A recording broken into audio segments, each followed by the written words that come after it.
வாழிய செந்தமிழ், வாழ்க நற்றமிழர், வாழிய பாரதமணி திருநாடு. பாரதமணி திருநாடு நேயர்கள் அனைவருக்கும் வணக்கம். நாம் காஞ்சிமா முனிவரின் கனிமொழிகளை பார்த்து கொண்டிருக்கிறோம்.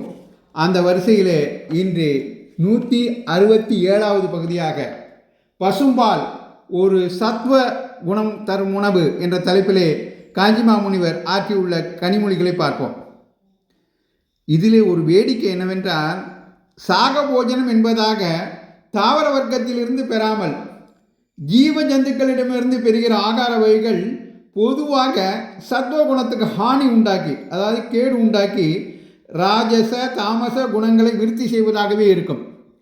சத்துவம் சாத்வீகம் என்றால் மனம் தெளிந்து சாந்தமாகவும் அன்பாகவும் இருப்பது, பரபரப்பு படபடப்பு இல்லாமல் இருப்பது, அதே சமயத்தில் ஓய்ந்து போய் தூங்கி விழாமல் நல்ல விழிப்புடனும் இருப்பது.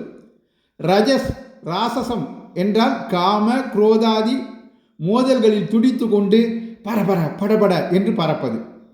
தமஸ் தாமசம் என்றால் எதிலும் ஊக்கம் உற்சாகம் இல்லாமல் ஓய்ந்து போய் தூங்கி வழிந்து கொண்டு மந்தமாக இருப்பது. இந்த மந்த நிலையில் உசந்த மனோபாவங்கள் எழும்பாமல் காமக்ரோதாதிகள் உள்ளே முளைவிட்டு கொண்டுதான் இருக்கும். வெளியிலே தான் அவை துடிப்பாக வராமல் இருக்குமே ஒழிய உள்ளே அசுத்தம்தான். சத்துவம் மட்டும்தான் சுத்தம். ரஜஸ் தமஸ் இரண்டும் அசுத்தம். ஒரு ஜீவஜந்துவிடமிருந்து பெறுகிற ஆகார வஸ்து என்றால் அது ராசச தாமச போக்குகளை உண்டாக்குவதே பொது இயல்பு. பசும்பால் ஜீவஜந்துவிடமிருந்து பெறுகிறது தான். அது இரத்தத்துக்கே சமானம்.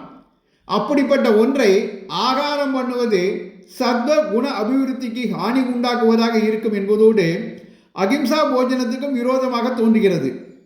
ஆனால் நம்முடைய சாஸ்திரங்களோ அகிம்சையே பரம தர்மமாக கொண்டவனும் மனம் குணம் என்பவை அறவே அற்றுப்போகாமல் இருந்து கொண்டிருக்கிற வரையில் பரம சாத்வீகனாகவே இருக்க வேண்டியவனுமாகிய சந்நியாசிக்கும் கோஷீர பானத்தை அனுமதித்து இருக்கின்றன.